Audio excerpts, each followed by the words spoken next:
हम सभी ने अपनी किस्मत को, भाग्य को कोसते हुए बहुतों को देखा होगा। जब कभी सफलता नहीं मिलती है तो भाग्य खराब है, भाग्य में नहीं लिखा है, भाग्य साथ नहीं दे रहा है, ऐसी ऐसी बातें करते हैं। लेकिन वास्तव में भाग्य क्या है? मात्र एक अवसर जो हर किसी को मिलता है, लेकिन अज्ञानतावश या स्वयं की लापरवाही के कारण वह अवसर खो देना ही दुर्भाग्य है। नमस्कार, मैं हूं कमल श्रीमाली। आप सभी का बहुत बहुत स्वागत करता हूं आपके अपने चैनल में और पितृ शांति कवच से संबंधित जानकारी के इस विशेष एपिसोड में। जिस प्रकार देवताओं को प्रसन्न करके सर्वस्व प्राप्त किया जा सकता है, लेकिन पितरों को प्रसन्न किए बिना देवता भी हमें सब कुछ नहीं दे सकते, क्योंकि पितरों की कृपा से ही हम सभी कुछ प्राप्त कर सकते हैं। अन्यथा पितृदोष लगने के कारण जीवन कष्टप्रद बन जाता है और जीवन में कदम कदम पर मुसीबतों का सामना करना पड़ता है। पितरों की शक्ति सूक्ष्म शरीर होने के कारण अत्यंत विशाल बन जाती है। वे शक्ति और सिद्धि के निश्चित स्वरूप बन जाते हैं। उत्तम होने के कारण स्वास्थ्य, आयु, गर्भ आदि कार्यों के नियंत्रक बन जाते हैं। वे अपनी शक्ति से आने वाली घटनाओं को स्पष्ट रूप से देख सकते हैं। यदि उनकी पूर्ण कृपा रहती है तो वे अपनी संतानों को ऐसा मार्ग दिखा सकते हैं जिससे कम से कम बाधाएं हो, ऐसे कार्य करने को प्रवृत्त कर सकते हैं जिससे संपूर्ण उन्नति हो, व्यक्तित्व में तेज उत्पन्न कर सकते हैं, जीवन में रस, माधुर्य, सौंदर्य घोल सकते हैं। उनके लिए कोई भी कार्य असंभव नहीं रहता है।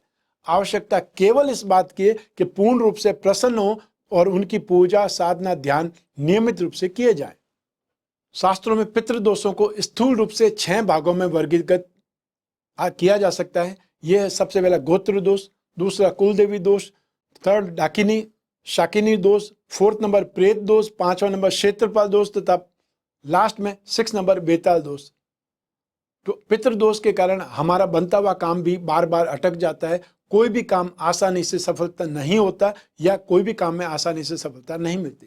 पितृदोष के कारण हमारे जीवन में प्राय कई प्रकार के व्यवधान दिखाई देते हैं, जैसे संतान नहीं होना, वंश नहीं चलना, वंश आगे नहीं बढ़ना, धन की निरंतर हानि होना या घर में झगड़ा रहना, आपसी क्लेश रहना, मानसिक बेचैनी, अशांति बने रहना, घर में हमेशा नेगेटिविटी छाए रहना, घर के सदस्यों का उदास या डिप्रेशन में रहना, भूत प्रेत बाधा का नहीं हटना, अभाव घर में बने रहना, मुकदमा में उलझे रहना और निरंतर घर में किसी न किसी का बीमार रहना, संतान का विशेषकर जो कन्या संतान है उसका विवाह नहीं हो, स्वप्न में सांप दिखाई दे या किसी छाया का अपने आसपास निरंतर मंडराता हुआ दिखाई दे।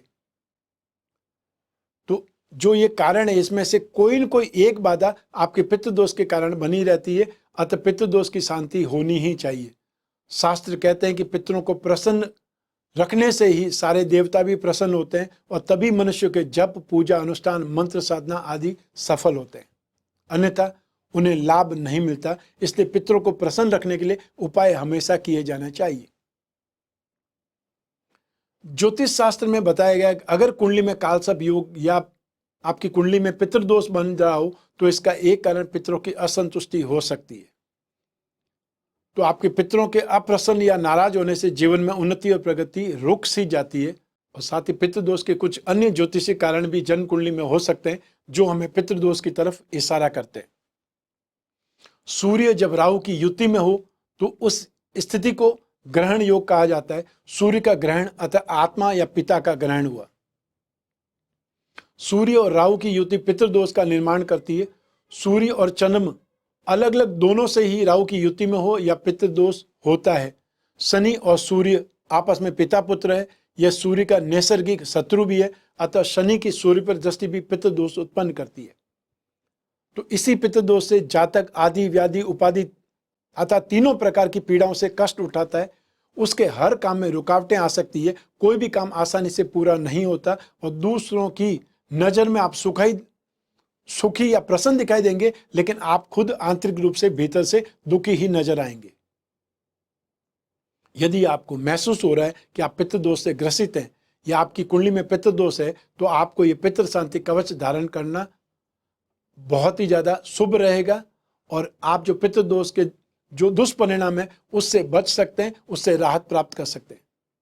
तो अब आपका प्रश्न होगा कि पितृ शांति कवच कैसे प्राप्त किया जा सकता है।